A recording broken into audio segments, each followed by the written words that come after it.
This is the Umidigi Z2 Pro, a phone with a large notch display, nice design and great specs for the price. As always, stay tuned to learn all the pros and cons of this device.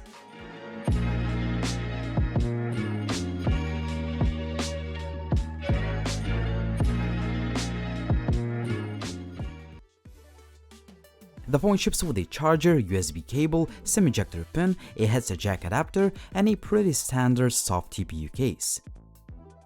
Design-wise, the Umidigi Z2 Pro packs all the trends of 2018 in one package. You get a display with a notch that I found to be pretty nice and sharp, glass backplate that makes the phone a bit slippery, a metal trim, and a dual camera system on the back. The phone is well made and I found it to be really comfortable to hold in the hand due to rounded edges on the back. However, I found that the buttons rattle a little bit.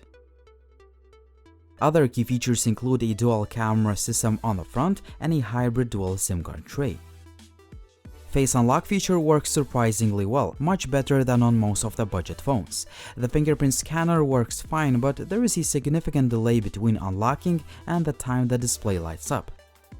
It is quite disappointing that the phone has neither LED notification light nor a headphone jack. On the other hand, sound quality using the supplied adapter is pretty good.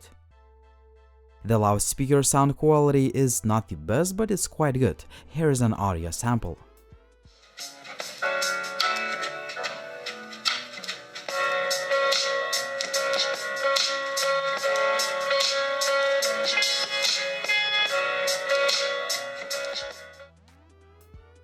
In terms of hardware, the Umidigi Z2 Pro ships with quite a nice looking spec sheet and a ton of expandable internal storage. Gaming performance is pretty good. The phone handles 3D games well even if you play them on the highest graphics settings. The PUBG runs without any issues on medium graphics and the phone does not overheat.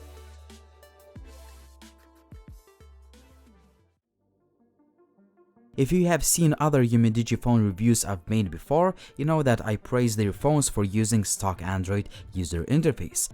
Obviously, there are a few neat extra features, but in general, you get a nice and clean looking UI that makes the phone run fast. The phone does not lag or stutter and it just feels fast all the time. I'm quite impressed with the performance with this budget phone.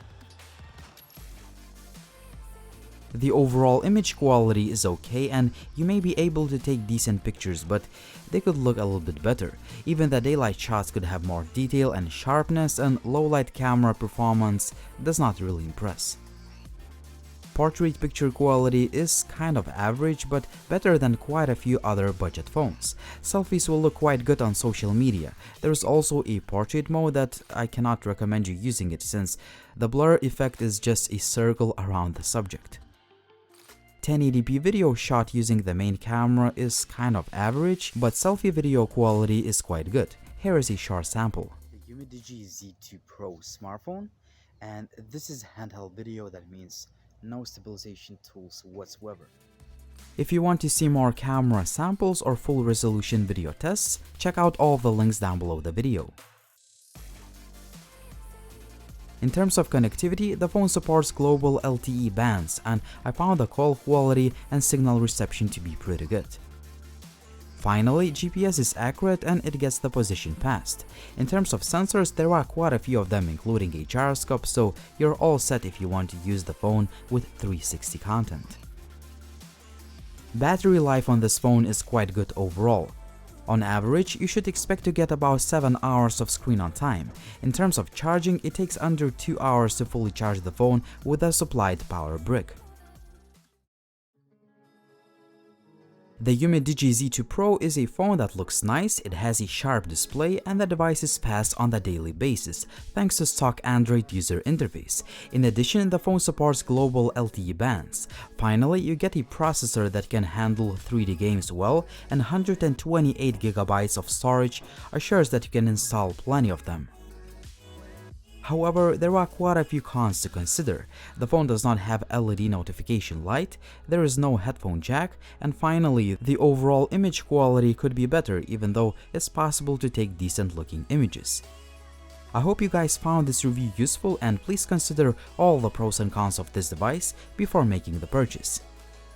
What do you think about the Umidigi Z2 Pro? Would you buy this phone or would you choose another device? As always, like the video if you liked it, drop me a comment down below if you have any questions, subscribe to the channel if you haven't already, and as always, it was Linus, thank you for watching and see you soon.